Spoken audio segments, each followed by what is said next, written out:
അല്ല അങ്ങനെയല്ല, പുള്ളി നമുക്ക് ഭയങ്കര ഇഷ്ടമുള്ള ഒരു ആളാണ്. പുള്ളിയുടെ സിനിമകൾ ഞാനും നിങ്ങളും ഒക്കെ കണ്ടിട്ടുള്ളതാണ്. ഫോട്ടോഗ്രാഫി മുതലാണ് പുള്ളിയെ നമ്മൾ കൂടുതലായിട്ട് അറിയാൻ തുടങ്ങിയത്. അതിനുശേഷം ഞാൻ തമിഴ്നാട്ടിൽ പഠിച്ച കാരണം കൊണ്ട് ഞാൻ പുള്ളിയുടെ കുറേ സിനിമകൾ, പുള്ളി സംവിധാനം ചെയ്തിട്ടുള്ള സിനിമകളും പുള്ളി അഭിനയിച്ച സിനിമകളൊക്കെ ഞാൻ കണ്ടിട്ടുണ്ട്. അപ്പൊ അങ്ങനെ ഒരു ആൾ ഞങ്ങളതല്ലാതെ ഞങ്ങള് സിനിമാ ചർച്ചകളും ഇതിനു മുമ്പ് 2022-2023 സമയത്ത് ഞങ്ങൾ നടത്തിയിട്ടുണ്ട്.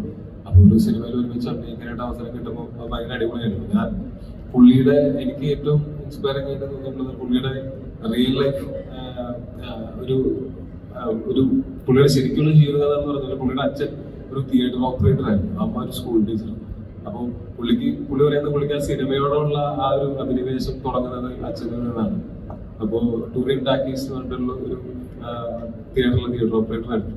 അവിടെ നിന്ന് പുള്ളി ചെന്നൈയിൽ വന്ന് അസിസ്റ്റന്റ് ഡയറക്ടറായി. അവിടെ നിന്ന് പുള്ളി സിനിമയിൽ അഭിനയിക്കുന്ന, സിനിമകൾ സംവിധാനം ചെയ്യുന്ന ഒരാളായിട്ട് തിരിച്ചു വീട്ടിലേക്ക് ചെല്ലുന്ന സമയത്തുണ്ടായിട്ടുള്ള പുള്ളിയുടെ വീട്ടുകാരുടെ ഒക്കെ ഒരു എക്സൈറ്റ്മെന്റും എന്ന് പറയുമ്പോൾ എനിക്ക് ഓർമ്മ പോകുന്നത് നമ്മുടെ സിനിമ പാരഡൈസ് എന്നുള്ള സിനിമയാണ്. അപ്പൊ അതെനിക്ക് ഭയങ്കര ഇൻട്രസ്റ്റിംഗ് ആയിട്ട് തോന്നിയായിരുന്നു. അതുപോലെ പുള്ളി ഞങ്ങളങ്ങനെ കുറെ സിനിമാ ചർച്ചകൾ ഉണ്ടായിട്ടുണ്ട്.